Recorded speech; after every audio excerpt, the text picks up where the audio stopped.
Hi అండి, నేను Mrs Anand గొల్ల. ఈరోజు బయట ఎక్కువగా మనం తినే సమోసాని ఇంట్లోనే ఎలా చేసుకోవాలో మీకైతే చూపించాలనుకుంటున్నానండి. చూపించే ముందు ఇంట్రెస్ట్ ఉంటే ఈ వీడియో ఎక్కడ స్కిప్ చేయకుండా చివరి వరకు అయితే చూసేయండి.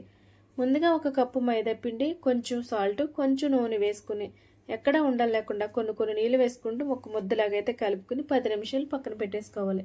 ఇప్పుడు 10 నిమిషాల తర్వాత ఈ ఉండని తీసుకుని ఫ్లోర్ మీద కొంచెం పిండి చల్లుకుంటూ మరొక 2 నిమిషాలు అయితే మొత్తం కలిపేసుకోవాలి. ఇలా కలిపేసుకున్న వీటిని ఒక్కొక్క ఉండ కింద చుట్టుకుని పక్కన పెట్టేసుకుని ఇప్పుడు పిండిలో ఒత్తుకుంటూ ఈ మైదా పిండిని చపాతీలాగైతే చేసేసుకుని ఇవన్నీ ప్రిపేర్ చేసేసుకున్నాక గ్యాస్ మీద నాన్ స్టిక్ ఒక అట్ల రేకొట్టు పెట్టుకుని వీటిని దూరగా కాల్చుకుని తీసేసుకోవాలి. వీటిని ఒకదానిపైన ఒకటి వేసేసుకుని ఎడ్జెస్ కట్ చేసేసుకుని స్లైడ్స్ తీసేసి మధ్యలోనూ సమానంగా అయితే కట్ చేసేసుకోవాలి. సమోసాలకి సమానంగా అయితే కట్ చేసుకున్నాం కదండి.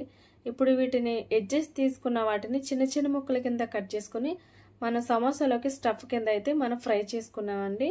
ఇలా ఫ్రై చేసుకున్న వీటిని ఒకసారి నొక్కితే క్రిస్పీగా అయితే విరుగుతున్నాయి కదండి. వీటిని ఇలా పక్కన పెట్టేసుకుని నేను ఒక బంగాళాదుంప ఉడకబెట్టుకుని చిన్న ముక్కల కింద కట్ చేసుకున్నానండి. అలాగే ఒక ఉల్లిపాయ కూడా కట్ చేసి పెట్టుకున్నాను. అందులో కొంచెం పచ్చిమిరపకాయలు, కొన్ని కరివేపాకు, అలాగే కొంచెం సాల్ట్, కారం, అలాగే కొంచెం గరం మసాలా వేసుకుని ఇప్పుడు ఇదంతా కలిపేసుకుని పక్కన పెట్టేసుకున్నాను.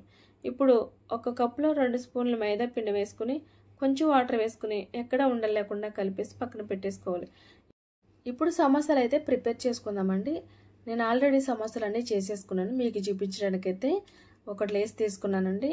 నేను చూపిస్తున్నట్టుగా ఇలాగైతే సమోసా షేప్లో అయితే ఒకటి చేసుకుని ఇప్పుడు స్టఫ్ అంతా కూడా ఇందులో పెట్టేసుకోవాలి. ఇలా మొత్తం పెట్టేసుకున్నాక ఇప్పుడు నేను మైదా పిండి కొంచెం కలుపుకుని పక్కన పెట్టుకున్నాను కదండి, అది ఇలాగ ఎడ్జెస్ కవర్ అయితే చేసుకోవాలండి. కొంచెం మైదా పిండి ఎడ్జ్లకు రాసుకుని ఇప్పుడు అదంతా కూడా సమోసా అయితే ఇలా కవర్ చేసుకోవాలి. మనం డీప్ ఫ్రై చేసుకున్నప్పుడు సమోసా అన్నది విడిపోకుండా ఉంటుంది. ఇప్పుడు మనకి సమోసాలు అన్నీ అయితే రెడీ అయిపోయినాయి కదండి. ఇప్పుడు గ్యాస్ మీద నాన్ స్టిక్ కళాయి పెట్టుకుని డీప్ ఫ్రైకి సరిపడా ఆయిల్ వేసుకున్నానండి. అందులో కొంచెం మైదా పిండి వేసుకుని చూడండి, నూనె అయితే కాగింది. ఇప్పుడు ఇందులోనే ఒక్కొక్కటిగా సమోసా వేసేసుకుని మనం అటువైపు ఇటువైపు తిప్పుకుని గోల్డెన్ బ్రౌన్ కలర్ వచ్చేంత వరకు కూడా వేపుకుని తీసేసుకుంటే మనకి సమోసాలు అయితే రెడీ అయిపోయినాయి కదండి. మరి ఇంకెందుకు ఆలస్యం, చిన్నవారి నుంచి పెద్దవారి వరకు ఎంతో ఇష్టపడి ఈ సమోసాలని మీకు నచ్చితే కొంచెం స్పైసీగా పచ్చిమిరపకాయలు కూడా వేసుకోవచ్చు. అలాగే ఈ రెసిపీ మీకు నచ్చినట్లయితే లైక్ చేయండి, షేర్ చేయండి, కామెంట్ చేయండి. ప్లీజ్ సబ్స్క్రైబ్ చేయండి.